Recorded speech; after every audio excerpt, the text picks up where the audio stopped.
Okay, I'm going to take the arms off of the marker arms off the 66 because I'm going to use that for spraying. So I had a bunch of guys ask me about them. Seemed to pique a little bit of interest, and they wanted me to get a video when I took them off, so I'm going to go ahead and do that. The way these are made, if you don't run an Oliver, it's got the cultivator holes in the frame. They ain't going to do anybody any good, but it'll at least give you an idea on how to make them for whatever tractor you got. And basically the reason they got so fancy was because I have access to the tools to make them fancy, and originally I was just going to make them rigid, but then Dad had the idea to make them folding, which I'm glad he did, because if they were rigid they'd be a little unwieldy, to say the least.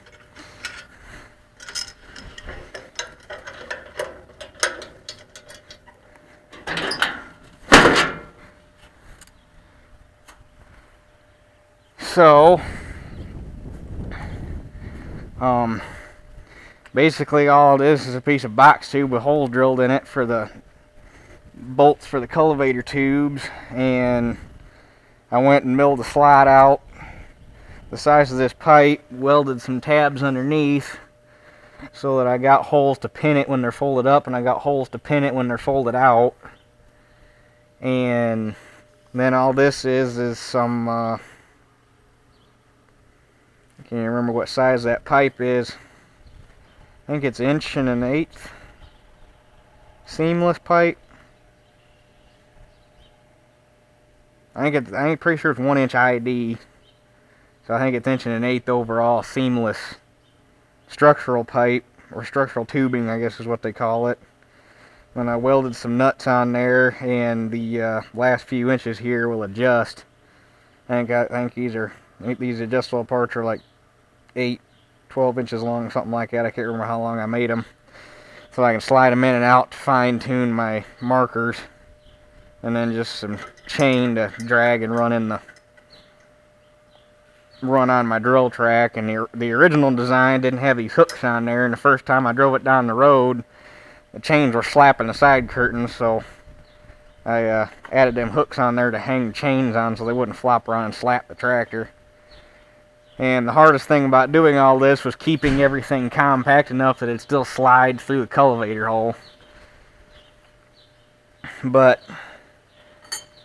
if you're gonna do it, you don't have to, they don't have to fold, they don't have to be, you don't have to get fancy with it. And basically the whole reason it came about was the very first year I ran that drill, it was actually the very first time I had planted, period, was using that drill, and I didn't know.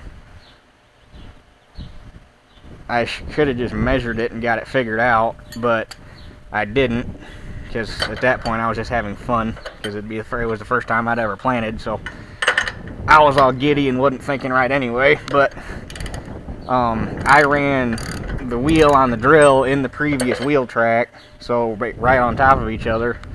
And when everything came up, I had a nice big old 15-inch gap in between every drill pass. So once I figured that out, the next year I used it, I realized that what you have to do, so if you got a wheel track here and you just drilled this right here, on the next pass where you're drilling over here, you want your wheel to run on the inside of this first wheel track, and that'll give you your 7-inch or 7.5-inch spacing. So the next year I did that, but that was a pain in the rear trying to look back and steer and do all that. So I was like, alright, there's got to be a better way of doing this.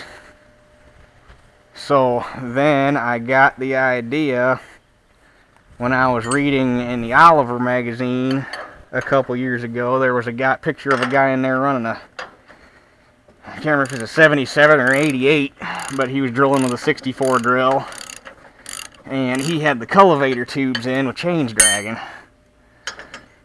And I was like, huh, well, that's a good idea. So I decided to do it myself, and that's how these things came about.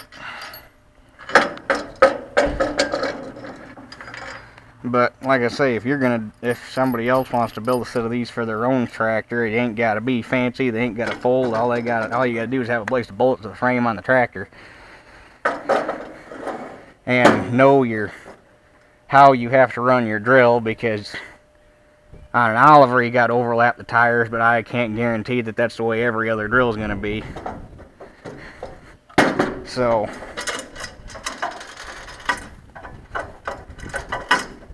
come on, let go.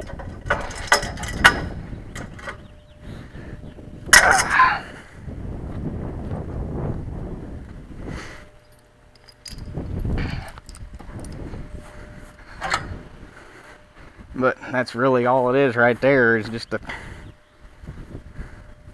and where did I set that other pin? Oh, I stuck it in there.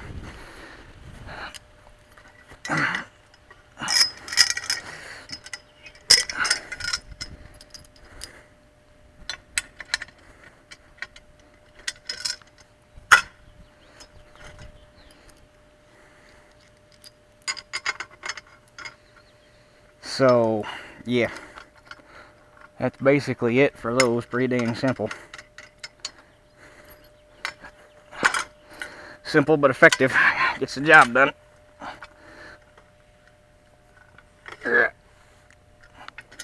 Come on, fold, damn it.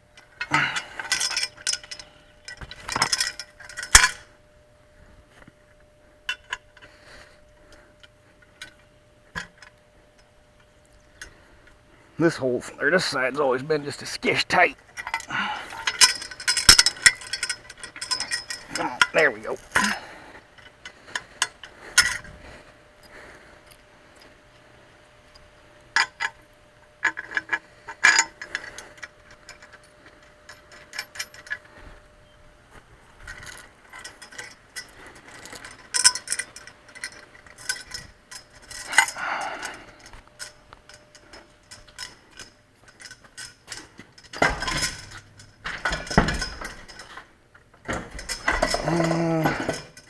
Of course, is where I had this stuff sitting.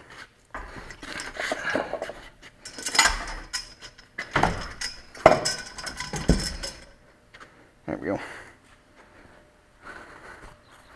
So, that's pretty much that.